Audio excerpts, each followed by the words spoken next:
नमः शिवाय शिवजी सदा सहाय। ओम नमः शिवाय गुरुजी सदा सहाय। 42वां अध्याय। मैना को समझाना। शंकर मूरत देखकर मैना भई उदास। सप्तऋषि आए पुनः समझाने को पास। ब्रह्मा जी बोले, हे नारद जी, यह देखकर दासियां भागकर वहां आई और अनेक प्रकार के उपचार करके मैना की मूर्छा दूर की।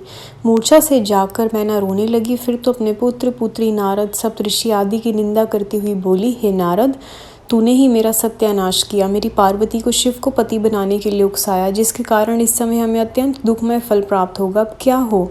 हे विधाता, मैं क्या करूं? कौन मुझे इस अपार दुख से छुड़ाएगा? मेरा जीवन तथा कुल दोनों का नाश हो गया। अब मैं किसी को मुँह दिखाने के भी न रही।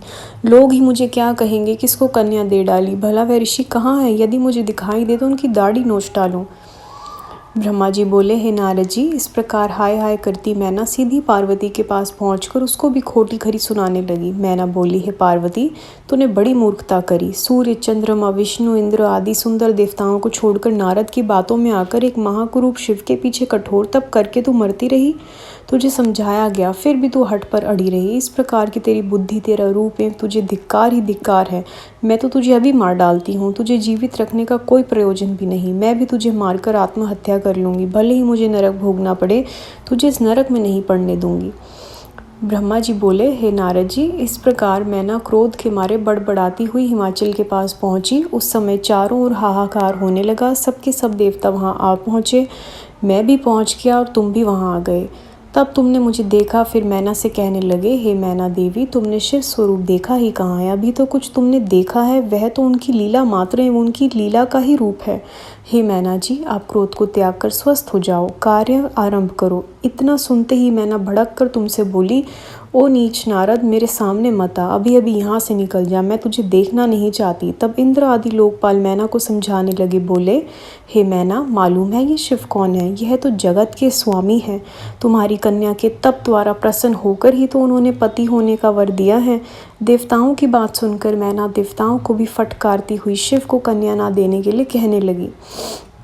तब वशिष्ठ जी आदि सातों ऋषि वहां आ गए और बोले, हे पितृश्वरों की पुत्री मैना जी, इतनी सियानी होकर तू क्या कह रही है? अपने भाग्य नहीं सराहती जो साक्षात जगत के स्वामी भगवान शंकर ही तेरे दामाद हो रहे हैं और वही तेरे घर पर भिखारी होकर पधारे हैं। उठो, उनका दर्शन करो, तुम्हें तो घर बैठे परम पद की प्राप्त हो रही है। तब तो मैना को और भी क्रोध भड़क उठा और बोली, तुम सब यहाँ से चले क्यों नहीं जाते? मेरे सामने मत आओ, मैं तो शिव के साथ पार्वती का विवाह नहीं होने दूंगी। तब तो हिमाचल भी वहाँ पहुँच गए और बोले, हे प्रिय, इस समय तू क्यों अयानी हो रही है? देखो, तुम्हारे घर देवता एवं ऋषि पधारे हुए हैं, उनके साथ इस प्रकार का बर्ताव मत करो। तुम भगवान शंकर के भयानक रूप को देखकर भयभीत हो गई हो। वह तो अनेकों रूप धारते हैं। वह सबके पालक, देवगण पूज्य, सर्वसमर्थ, सृष्टि पालक, एक संहार करता है। भय करना छोड़ उनके मंगलमय रूप का दर्शन करो। विवाह का काम जल्दी शुरू करो। यह सुनकर मैना कहने लगी कि हे स्वामिन, शिव के साथ तो पार्वती का विवाह नहीं होगा। मैंने विचार कर लिया है कि पार्वती के गले में रस्सी डालकर उसे किसी ऊंचे स्थान के नीचे की ओर गिर दूंगी, जिससे पार्वती ना रहे। यदि आपने हठ पूर्वक इसके विवाह करने की ठान ली हो और मुझे ऐसा करने से रोकने का प्रयत्न करोगे तो मैं अपने भी प्राण त्याग दूंगी। ब्रह्मा जी बोले, यह कहकर मैना बहुत ही जोर से रोने लगी। तब तो हे नारद जी, मैं स्वयं वहां पहुंचकर समझाने लगा। मैंने कहा, हे मैना, तुम तो व्यर्थ में ही इतना बखेड़ा कर रही हो। भगवान शिव तो अनेकों रूप धारण करते हैं, अनेकों नाम वाले हैं। सृष्टि का पालन तथा संहार उन्हीं से है। वह सर्वथा स्वतंत्र ईश्वर हैं। सर्व काम बिगाड़ने वाला अपना हट छोड़कर पार्वती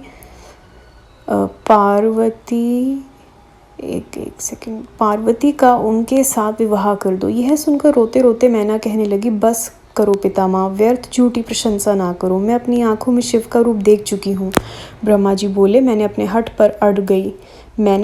पर अड़ ही गई। तब वहाँ विष्णु पहुंचकर मैना को समझाने लगे। विष्णु जी ने कहा, हे मैना देवी, तुम तो पितृश्वरों की पुत्री हो, धर्म का आधार लेकर चलने वाली सियानी हो। इस प्रकार का हट करना तुम्हें उचित नहीं। शिव का भी तुमने देखा ही क्या है? वह तो निर्गुण भी हैं, सगुण भी हैं, सुंदर भी हैं, कुरूप भी हैं। सभी उनकी पूजन करते हैं। वे ही सज्जनों की गति हैं। मूल प्रकृति ईश्वर एवं पुरुषोत्तम को प्रथम उन्होंने ही रचा, उन्हीं से ही मैं तथा ब्रह्मा दोनों उत्पन्न हुए हैं। उसके बाद सारे लोगों के हित के लिए अपनी इच्छा से भगवान रुद्र ने अवतार धारण किया है। उन्हें तो विवाह से क्या प्रयोजन, केवल पार्वती के तप से प्रसन्न होकर तेरे द्वार पर पधारे हैं। अतएव अब अज्ञानमय दुख को त्याग कर शिव भजन करो, जिससे परम आनंद प्राप्त हो। ब्रह्मा जी बोले, हे नारद जी, भगवान विष्णु के इस प्रकार समझाने पर मैना कुछ स्वस्थ हुई और कहने लगी, हे विष्णु जी, मैं शिव के साथ अपनी कन्या का तभी विवाह करूंगी जब वह अपना असली रूप धारण कर आएंगे, अन्यथा नहीं। संगत जी, अध्याय यहाँ समाप्त होता है। गुरु जी, संगत जी, जो भी भूल चूक हुई पढ़ने में प्लीज़ माफ़ करिएगा। अगला अध्याय अगली वीडियो में। ओम नमः शिवाय। शिव जी सदा सहाय। ओम नमः शिवाय। गुरु जी सदा सहाय।